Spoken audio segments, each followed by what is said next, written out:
Hello again, and welcome back to another installment of my VR series to the hashtag Top Tarot Trumps that was started by the wonderful, the lovely Masha over at Musings by Masha. And this time we are talking about the Emperor. And I have watched Masha's original Emperor video, of course, and I have watched a bunch of other VRs that people have done. And a common theme seems to be that the Emperor card is um, a very difficult card for some of us. Not everyone, of course, but there is a number of us to who the Emperor is a rather difficult card, and of course, I am one of those people, 100%. Um, my relationship with the Emperor has gotten better over time, but when I started to learn tarot, really study it, and dwell deeper into the tarot, um, the Emperor was one of the cards that I have the most issues with. The Hierophant is another, and next time we are going to talk about that, and that is a can of worms that I will have to open to some degree. But the Emperor has been a difficult card for me. I have had a great aversion to the Emperor because um, there's an anarchist who lives in my heart and who has troubles with authority figures and some attitude challenges when it comes to authority figures of any kind. So that's why the Emperor has rubbed me the wrong way. Um, yeah, like I said, I have since gotten better with my relationship with the Emperor, um, es- especially due to one card that I will show in this VR. But yeah, we had a rocky start, a very very rocky start, because the Emperor is this ruler. One of the main aspects of the Emperor is his power and the authority that he has. But yeah, I have learned how to deal with that and how to read the Emperor in a way that is uh more easy to work with for me. But anyway, let's get into the cards.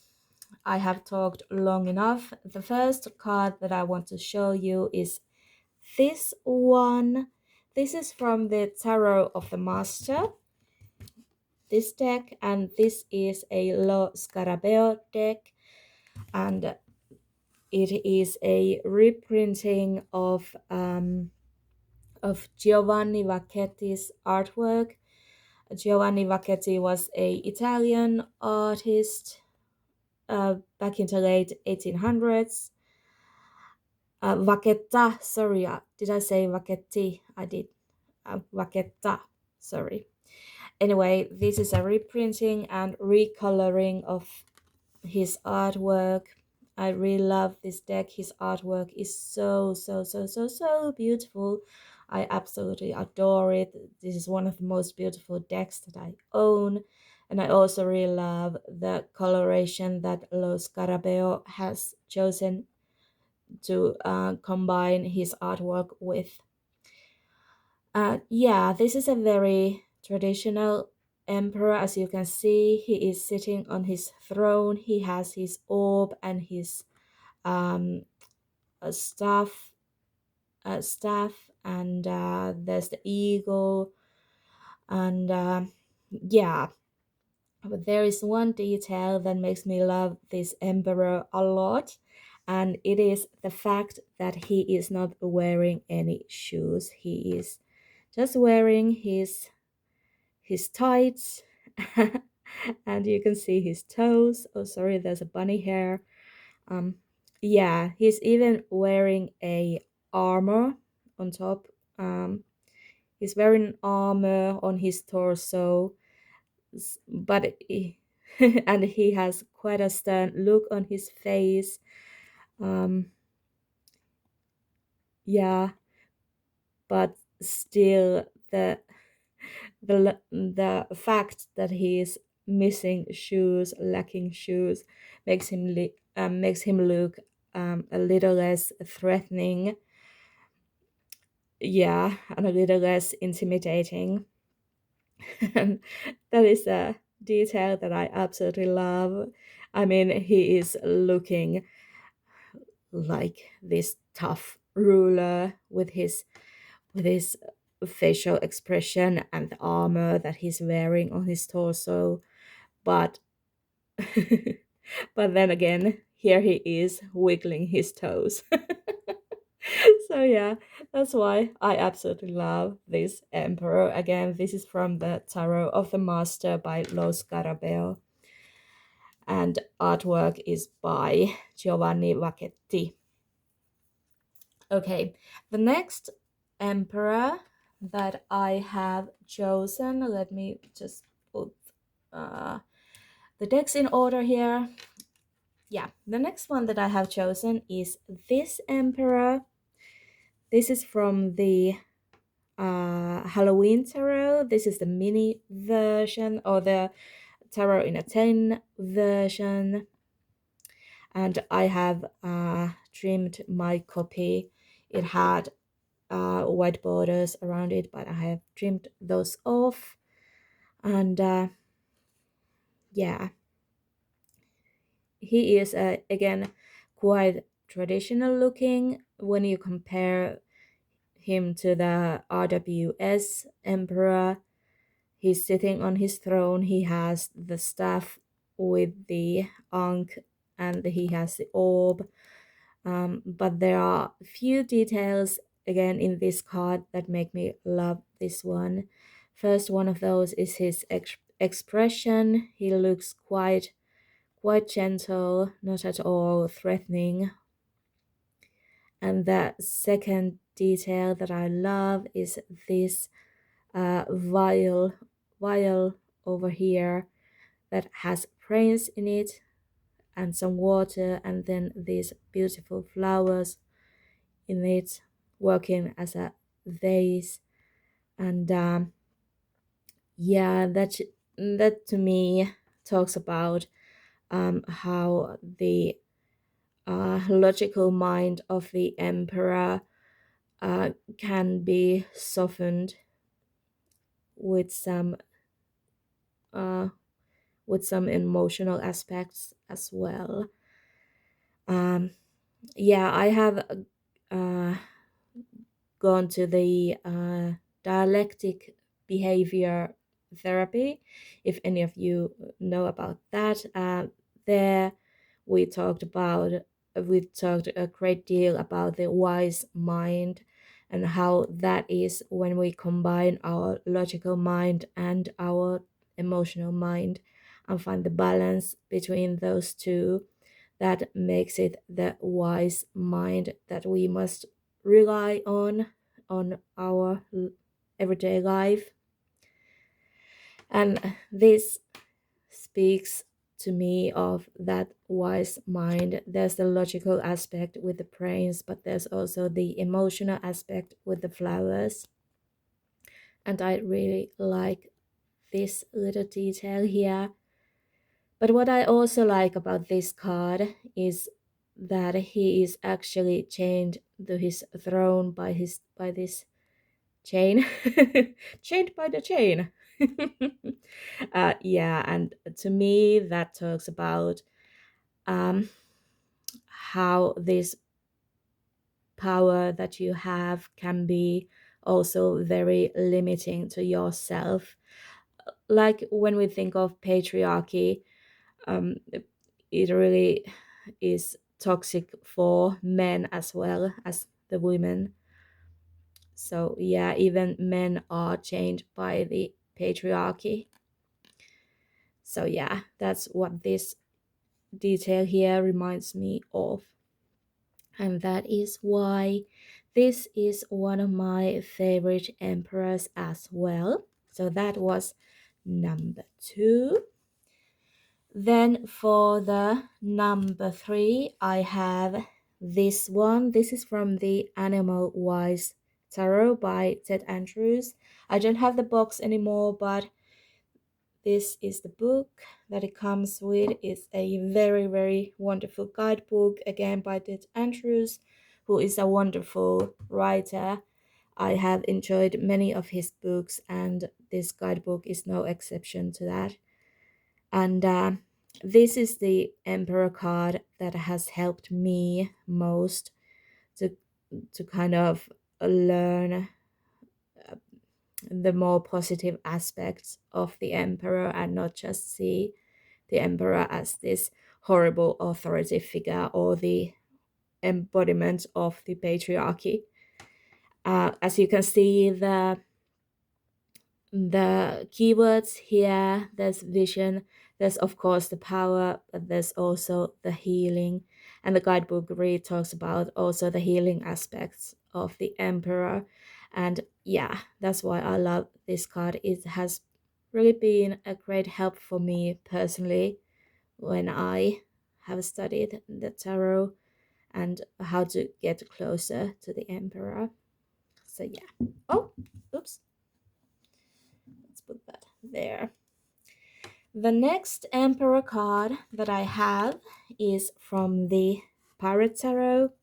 And I'm sorry I don't have the box anymore so that I could show you that. And this didn't come with a guidebook of any sort, just a brief leaflet that I have somewhere, but not at hand at this moment. So yeah, why I like this Emperor and why it is one of my favorites is one, because I love pirates and I am very interested in the golden age of piracy. And one thing about this deck is that the artist clearly has great knowledge of the golden age of piracy, the historical pirates, because on many cards the artist has depicted actual pirate flags. Not on this card, but on other cards there are actual historical Jolly Rogers in the cards, in the artwork. And that's why I often think of the figures in the cards as some actual historical pirates. This one I used to think of as Blackbeard, Edward Teach, because clearly he has a beard. But since I have changed my mind about who this emperor might be, if he was an actual historical pirate, and he might be in my mind, he might be Black Sam, Samuel Bellamy, and he was a pirate captain for a brief time, but he managed to get to be the wealthiest pirate captain in his time as a captain. He wasn't a captain for very long, I think around 1 year only.